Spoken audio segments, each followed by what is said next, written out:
रुबीना सादत कायम खानी साहिबा, thank you so much for joining us on the program. Bilawal Bhutto ने कहा है कि फ़रियाल तालपुर साहिबा की गिरफ्तारी वज़ीर दाखिला एजाज शाह की वजह से है, मलबा उन्होंने उस पर डाल दिया है। ये बहुत बड़ा इल्ज़ाम है, कोई सबूत है आपके पास इसका? देखिए, जब भी इस तरह की गिरफ्तारियां होती हैं, और आपको भी पता है फरिया, आप भी जो है बहुत अरसे तक पार्लियामेंट को कवर करती रही हैं और पॉलिटिकल जो है वो सिनेरियो में जो है वो अपनी आई थिंक अभी आपको भी काफ़ी अरसा हो गया और हम सब देखते रहे हैं कि ये डोर जो है वो कहाँ से खुलती है। जब भी जिस वक्त की हुकूमत होती है उसके चीफ एग्जीक्यूटिव के बग़ैर, उसके जो है इंटीरियर मिनिस्टर के बग़ैर जो है इस तरह के इक़दामात जो है वो इदारे ख़ुद से नहीं करते होते, और वहाँ से ऊपर से परमिशन आती है तो फिर वो ये स्टेप्स लेते हैं। तो ये तो साफ मैं समझती हूँ कि इसमें सबूत होने या ना होने की बात ही नहीं है। ये हम सब आप समझते हैं जो इस पॉलिटिकल सिनेरियो में रहते हैं कि इदारों में इतनी हिम्मत ही नहीं है कि खुद से गिरफ्तार कर लें, उनको पॉलिटिकल बैकिंग चाहिए। हो सकता है पीटीआई जो कहती है कि हमने खुद मुख्तार कर दिया, आप लोगों ने ना किया हो। अच्छा ठीक है, ये मान लेते हैं। अगर अक्रॉस दी बोर्ड जो है वो गिरफ्तारियां होती और तमाम जो है वो नेब की जो है वो तहकीकात होती, तो मैं समझती हूँ कि वाकई हम समझते कि ये डोर कहीं से नहीं हिल रही है। क्या आज जो है कैबिनेट में जो बैठे वज़ीर हैं वो क्या पीटीआई के हैं?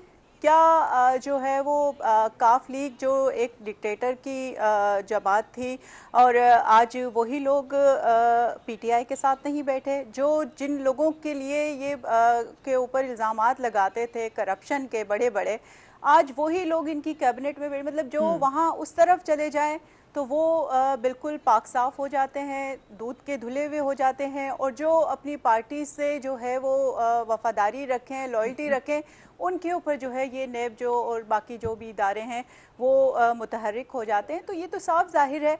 आज मैं यही कहूँगी कि जिस तरह से फरियाल यू बिलीव कि गवर्नमेंट इसके पीछे है? मगर बिलावल भुट्टो ने ये भी कहा कि पीपल्स पार्टी की हुकूमत आई तो फिर देखना खान के साथ क्या होता है। बिलावल भुट्टो साहब इस तरह की बात नहीं करते, उनको क्या जरूरत पड़ी? तो डायरेक्ट थ्रेट है। देखिए, मैं ये कहूँगी फरियाज कि हमने कभी भी पाकिस्तान पीपल्स पार्टी ने इंतकामी सियासत नहीं की, और हमने कोशिश की है कि इस जो ट्रेंड को जो है वो तोड़ा जाए।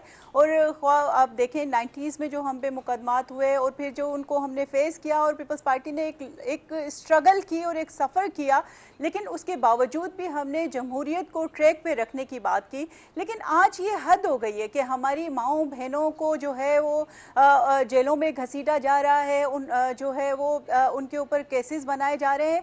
तो ये या तो वो फिर अपनी बहन जो उन अलीमा बाजी हैं उनके खिलाफ भी जो है उसी तरह से केसेस को खोलें, उनको भी इसी तरह से जो है वो अपने उनके घरों में जो है वो सब जेल में रखा जाए या अरेस्ट किया जाए।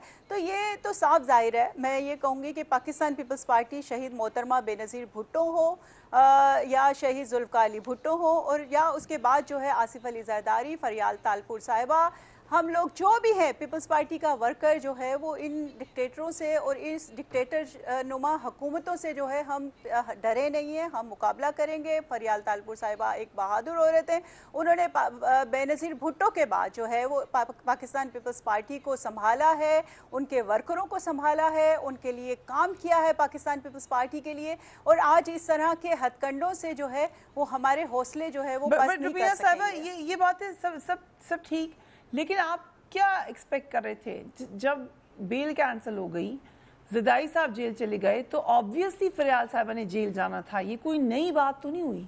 ठीक है, हमने डील की होती तो फिर आज ये तो हालात नहीं होते ना पाकिस्तान पीपल्स पार्टी के साथ।